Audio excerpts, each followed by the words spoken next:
Olá, bom dia a todos. Eu sou o Cláudio Starek. Sejam muito bem-vindos ao Comunidades na TV. O programa da Comunidade Judaica do Rio de Janeiro começa agora aqui na Band com as seguintes manchetes. No Comunidades na TV, Harry Rosenberg nos traz uma atração internacional. Dudu Fischer. Você vai ver ainda nessa edição. No próximo domingo, dia 18, às 11 horas, vamos ter na Praia de Copacabana a 4ª caminhada contra a intolerância religiosa. Assista hoje no Comunidade na TV, você vai gostar. Daqui a pouco você vai ver aqui no Comunidade na TV uma matéria especial sobre a polêmica votação na ONU sobre o reconhecimento do Estado palestino. Essa decisão de 47 não foi reconhecida pelo lado palestino. Essa é a causa real do conflito.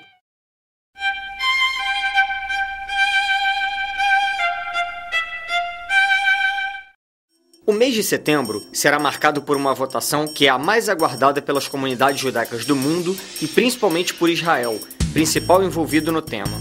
Neste mês será realizada a reunião anual da Assembleia Geral da Organização das Nações Unidas e durante o encontro será votado o reconhecimento do Estado palestino. O reconhecimento do Estado palestino pela ONU, em tese, não tem que trazer impacto nenhum sobre Israel, uma coisa prevista na hora que se estabeleceu o Estado palestino, porém, resultante de um acordo de paz entre Israel e os palestinos, porque são dois lados em conflito até hoje. O que é problemático é o reconhecimento unilateral, sem que haja um acordo entre dois lados conflitantes, que garanta esse acordo a continuação de uma coexistência sem problemas maiores. Agravado o fato de que o conflito resultante desde 47, desde a decisão da ONU de divisão da Palestina entre dois estados, um nacional judaico e um nacional dos árabes da Palestina, essa decisão de 47 não foi reconhecida pelo lado palestino. Essa é a causa real do conflito. Os palestinos querem Jerusalém Oriental como sua capital, e Israel afirma que o reconhecimento antecipado impediria futuras negociações de paz, paralisadas há tempos. Nos Estados Unidos, onde este mês completam 10 anos do atentado às Torres Gêmeas, a maior parte do governo concorda com o posicionamento de Israel. Com a interrupção do processo de paz apoiado pelos Estados Unidos, o plano de Mahmoud Abbas é pedir o reconhecimento como membro pleno da ONU para um Estado palestino que inclui Cisjordânia, Faixa de Gaza e Jerusalém Oriental, territórios ocupados por Israel em 1967.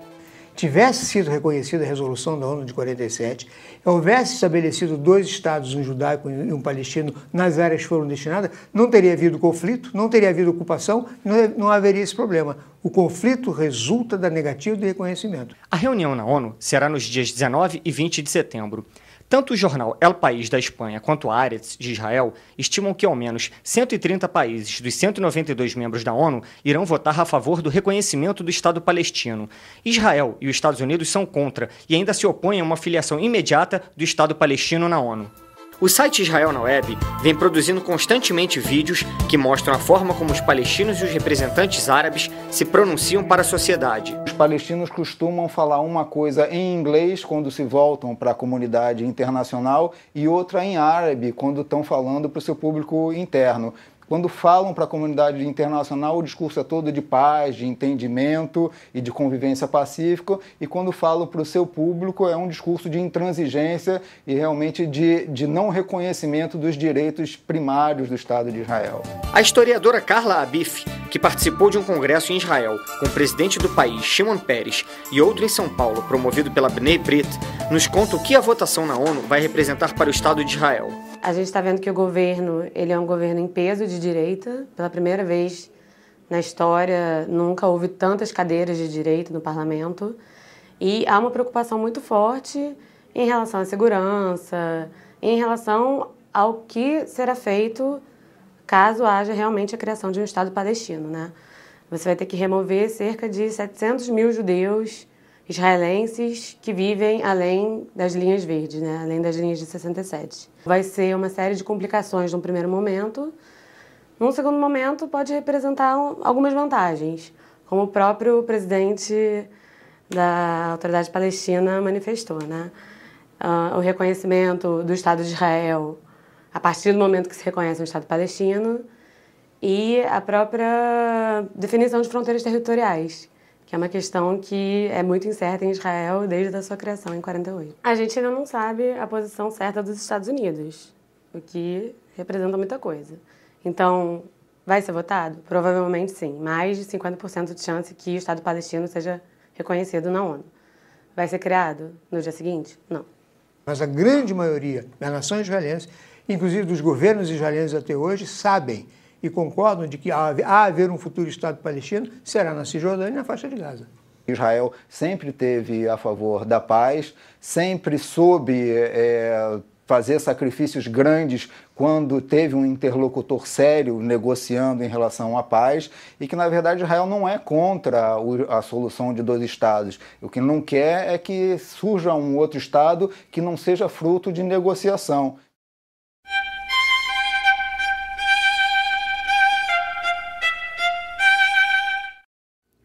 O israelense Uzi Rabi esteve no Rio de Janeiro no último dia 3 de setembro, em meio a uma apertada agenda de palestras e encontros com líderes e estudantes da comunidade judaica paulista.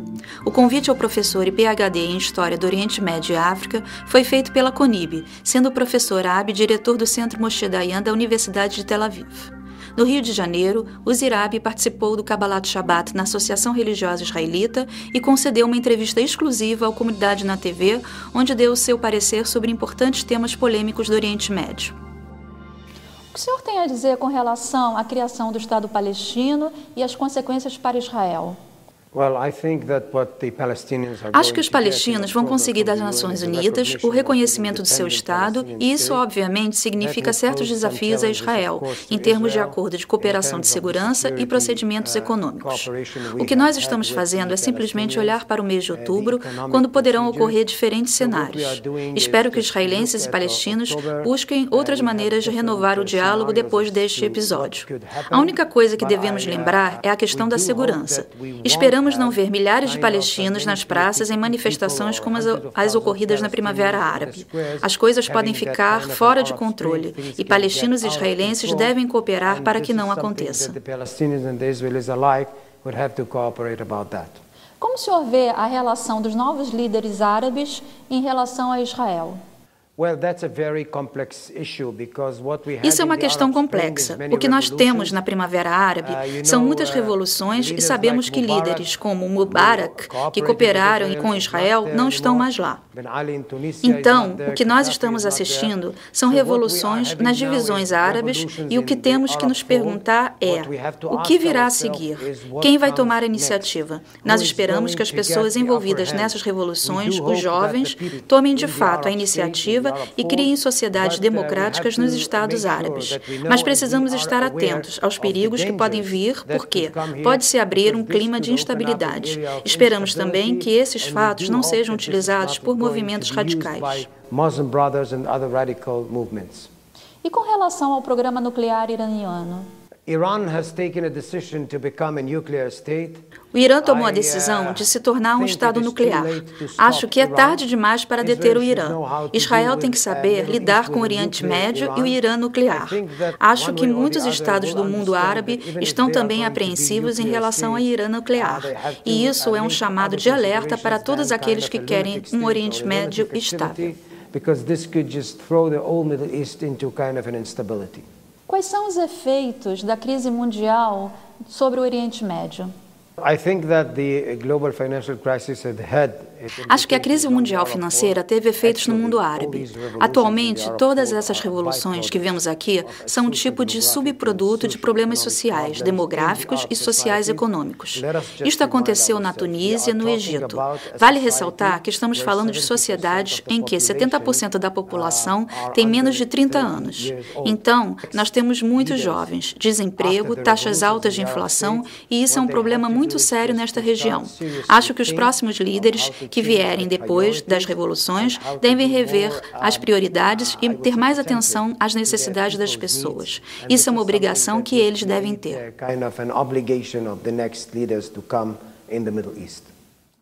Daqui a pouco, tudo sobre o show de Dudu Fischer, organizado pelo Beit do Bar.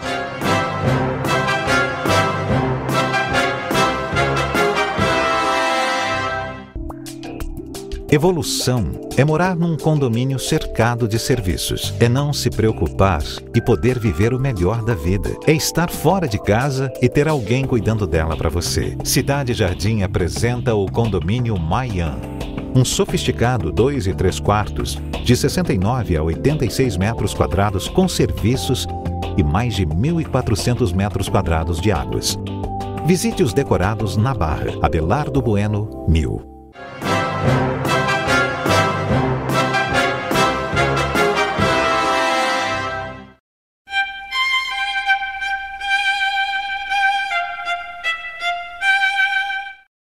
Sempre que Harry Rosenberg vem ao programa, ele nos traz uma atração internacional. Quem será dessa vez, Harry? Da outra vez eu disse a vocês que eu não podia falar ainda, mas é porque nós tivemos, a Orquestra Jovem da Sinfônica de Israel, e que foi um sucesso. Aliás, agradeço mais uma vez a participação da Fierge nesse sucesso. E agora nós estamos trazendo o já famoso Dudu Fischer, que há alguns anos não vem aqui ao Rio de Janeiro. Ele estará aqui no dia 4 de outubro, no Teatro Casa Grande, e nós esperamos que toda a comunidade esteja conosco, e essa será a grande atração na semana entre Rosh Hashanah e Yom Kippur, para nos ajudar nas preces de Rosh Hashanah e Yom Kippur e alegrar os nossos corações nessa semana tão importante no calendário religioso judaico.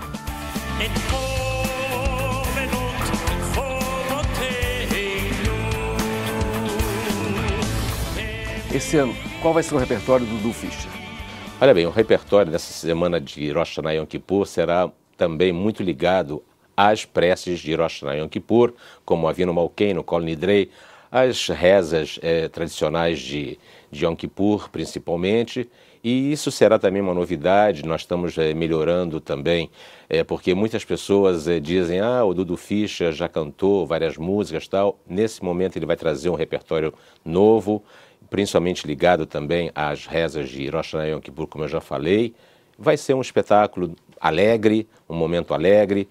Também nós gostaríamos de frisar que as famílias que quiserem trazer seus filhos, porque terão músicas também ligadas às crianças, terão um desconto especial para as crianças.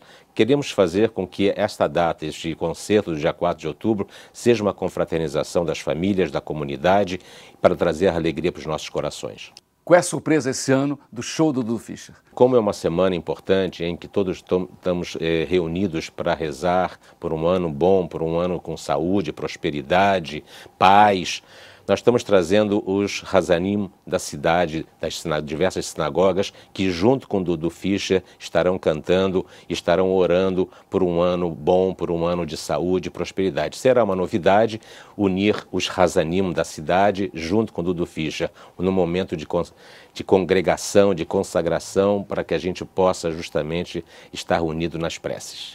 É em benefício de alguma obra social? Como sempre, os nossos concertos são em benefício das obras do Lar da Esperança, as obras sociais do Beit Lubavitch, e com isso também a comunidade, nós todos vamos ajudar as obras e os carentes do Lar da Esperança, que graças a Deus nós temos feito uma obra bastante, está crescendo a obra. Infelizmente cresce também o número de carentes, mas nós estamos aqui para ajudar e para que não falte nada para eles, principalmente nesses momentos de Rosh Hashanah, para que eles tenham toda a ceia de Rosh Hashanah, enfim, tudo que é necessário para eles. E mais uma vez eu agradeço a Fierge por nos estar apoiando sempre na pessoa da Sarita Schaffel, que é a presidente, e também a você, enfim, a todos, desejar um Shana Tová, muita saúde, felicidade, prosperidade, que a gente tenha shalom, a gente tenha paz, que é o mais importante, e shalom é um shalom tanto externo quanto interno nas nossas vidas.